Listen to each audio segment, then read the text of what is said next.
జై శ్రీరామ్ అండి. నేను కిచెన్ గురించి ఎప్పుడు మీకు చెబుతూ ఉంటాను. వాస్తులో కలర్స్, వాస్తు ముఖ్యంగా ఇక్కడ ఎలా ప్రభావం చూపిస్తుందో చూపించినాను.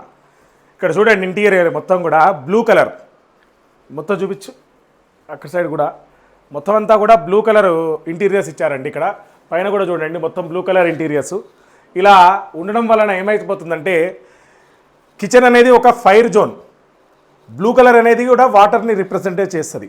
దానివలన ఇక్కడ ఉన్నటువంటి ఎనర్జీసు, ఫైర్ ఎనర్జీ, వాటర్ ఎనర్జీ అనేది రెండు కూడా ఇంబ్యాలెన్స్ అవ్వడం అవుతుంది. దానివలన ఏమవుతుందంటే, ఇంట్లో లేడీస్కి కొన్ని రకాలుగా ఇబ్బందులు వస్తూ ఉంటాయి. అలాగే వర్క్ పట్ల ఫోకస్ తగ్గుతుంటుంది. ముఖ్యంగా ఫైనాన్షియల్ స్టెబిలిటీ తగ్గుతుందండి.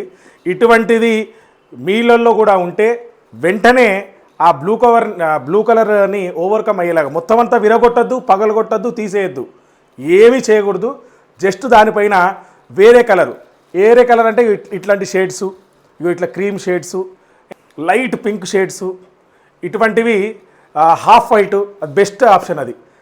దాని తర్వాత టైల్స్ లాగా ఇట్లా వచ్చిందే ఈ షేడ్సు, ఇటువంటి షేడ్స్లో స్టిక్కర్స్ తెచ్చి దాని మీద పేస్ట్ చేసుకోండి. తక్కువ ఖర్చులో అయిపోతుంది. దాని తర్వాత రిజల్ట్ కూడా ఎక్కువగా వస్తుంది, గమనించగలరు. జై శ్రీరామ్.